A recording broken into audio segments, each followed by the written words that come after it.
This week, we are in the world of turbulent and tragic of Les Misérables. We will explore Jean Valjean's reality, where a convict can be more moral than a lawman. Hello, welcome to our Daily Books channel. I'm your host, Kitab Kurdu, and today we'll be talking about an immortal work that has been adapted many times. We're diving into 19th century Paris and the moral abyss. If you're ready, let's begin.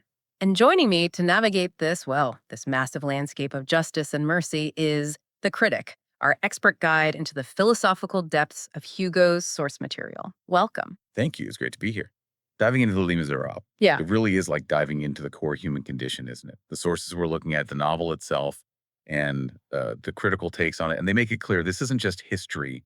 It's a powerful argument about law and morality, really just wrapped up in this epic story. That's exactly the tension, right? Yeah. The thing we need to unpack today. So why do you think Hugo's original book, and all the adaptations too, why do they stay so controversial, so unforgettable? Is it just, a technical feat in storytelling, or does it tap into something deeper about the moral paradoxes we still wrestle with? Oh, it's absolutely the paradox. I mean, the book's fundamental question is, what is justice? Is it this rigid, fixed system the law enforces? Or is it something more fluid, something rooted in compassion? The controversy comes from Hugo's really bold answer. He basically says that the legal system, if you take mercy out of it, well, it just creates monsters. It crushes the innocent. And you can't find a better symbol of that rigid system than Inspector Javert, Mhm. the relentless pursuer. He almost feels less human and more like the gears of the law itself grinding away. Javert is, yeah, he's the tragic embodiment of law. And his tragedy is that for him to even function, his world has to stay strictly black and white. Crime is crime, period. There's no room for context, no excuses, and definitely no concept of reform in his mind. And the sources, they give us such a clear psychological key for why he's like that, his origins. Exactly. Javert's relationship with the law, it's almost pathological. It's driven by where he came from. Born inside a prison, son of a convict and a fortune teller. I mean, he was literally born into chaos and what society deemed criminality. So the sources suggest his embrace of the law was this fierce, almost desperate rejection of all that. So the law wasn't just his job, it was like a shield, his way of trying to find some kind of purity, some belonging. By enforcing the very system that should have contained his own parents, he's trying to impose order on the chaos he came from. Precisely. He basically weaponized order. For him, any broken law, any hint of moral grayness, it wasn't just a threat to the state. It threatened his own constructed self. Mhm. And he was fiercely committed, made inspector by 40. The book describes his face when he laughed. Something like the simplicity of a dog and the rage of a wolf. Mm. That captures it, right? That internal conflict. Total obedience to the law, his master, but ferocious towards anyone outside it. And if Javert is that rigid system personified, then Jean Valjean. He's the ultimate counterpoint. He's the living proof that the system itself is broken. Valjean, whose first crime-stealing bread for a starting child, landed him 19 years in what Hugo calls a legal tomb. And Valjean didn't just break the law, did he? He broke free of it, escaped, became a fugitive. And that's what Javert just cannot compute. Valjean's defiance. Those 4 escape attempts you mentioned, each one adding years to his sentence. That challenges Javert's core belief. Javert thinks suffering under the law cleanses you. But Valjean shows it doesn't cleanse. It just hardens. Right, and that hardening is where the potential for transformation starts. Valjean comes out bitter, ready for more crime, really, until he meets Bishop Myriel, the catalyst, pure mercy. Myriel is such a revolutionary figure in the novel, even though he never picks up a weapon. When Valjean steals from him, Myriel doesn't just forgive him. He does something more radical. He kind of weaponizes grace, gives him the silver candlesticks, the valuable tableware, and says, I bought your soul for God. That moment, it's incredibly powerful because those weren't just things, right? They were family heirlooms, they had value. This act goes way beyond legal justice. It shifts the whole conversation away from debt and punishment towards, radical, unearned grace. It's like the bishop hands Valjean a blank moral check. Exactly. It forces Valjean to choose who he's going to become now. And he takes that chance, this unburdened opportunity, to become Monsieur Madeleine, a respected mayor, totally focused on the community, building factories, schools, helping people. His new morality, as Hugo emphasizes, it comes from the living and breathing depths of the human conscience, not from dusty law books. And this whole journey sort of peaks at the Champmathieu trial. That's where Valjean's moral complexity really gets tested. He's this respected mayor. But then this poor old man, Champmathieu, is mistaken for him, for the escaped convict Valjean. And Valjean faces this impossible choice.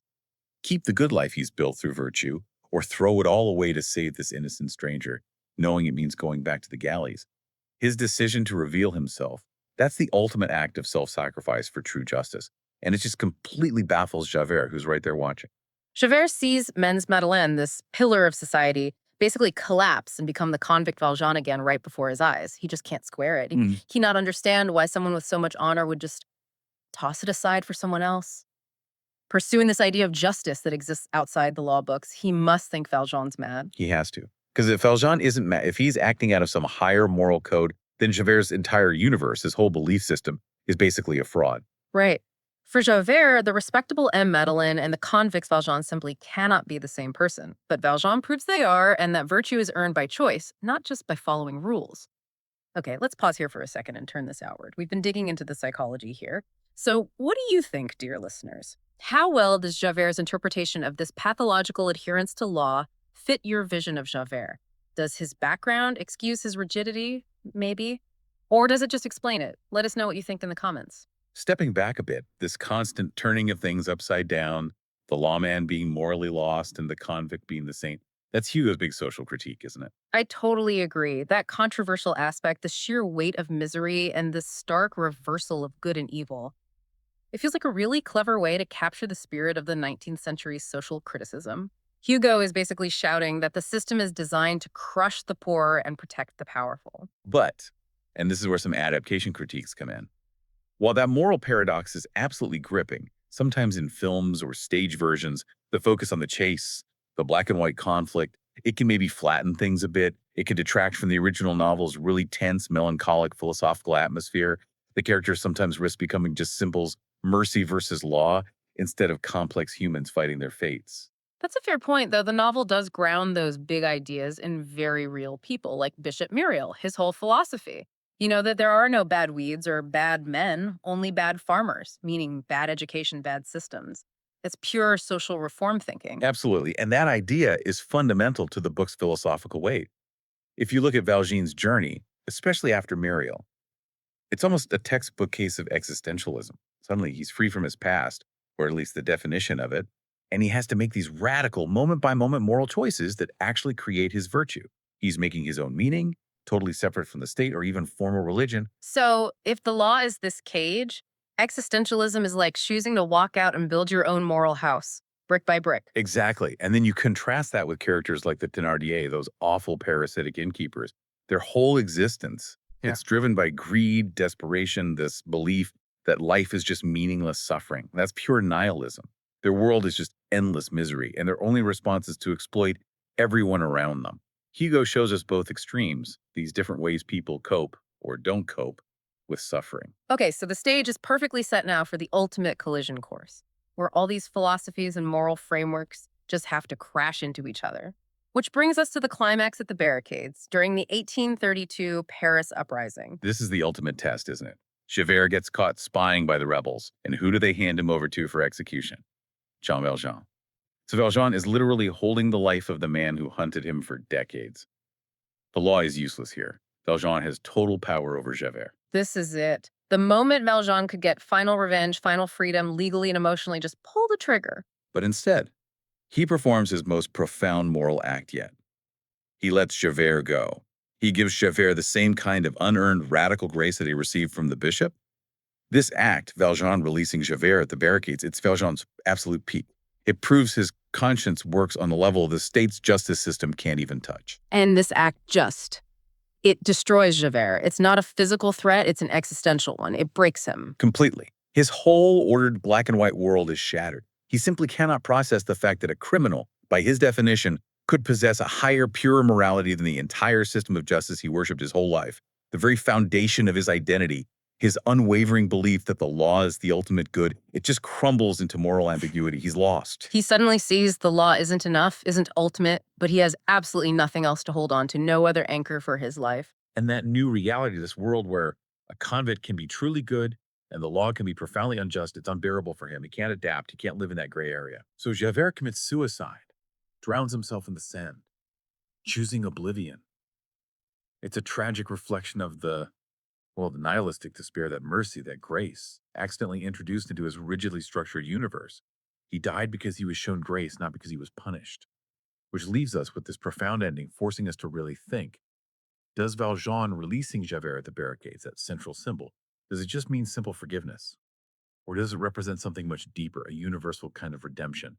Maybe showing that true moral transformation only comes through radical sacrifice and giving grace. And the real question for you listening might be this: would Javert ever have been truly happy even if he had caught Valjean, if he'd achieved his life's goal? Or was that emptiness, that rigidity, always going to consume him in the end? That's a really provocative thought, suggesting maybe Javert's quest was doomed from the start, regardless of the outcome.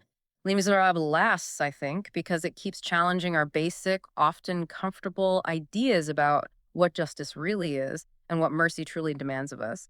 Valjean finds his redemption by passing on the mercy he received, forcing us all to ask, where does that moral line actually fall? hmm The novel's enduring power is its relevance. It keeps showing us that if the law ignores the human heart, it just ends up creating more misery. It doesn't solve anything. This week, we were in the world of turbulent and tragic of Les Miserables. Next week, we're anchoring in the harbor of a new work, and I look forward to your joining us with your comments. Goodbye for now. I'm your host, Kitab Kurdu. Continue reading and questioning on Daily Books.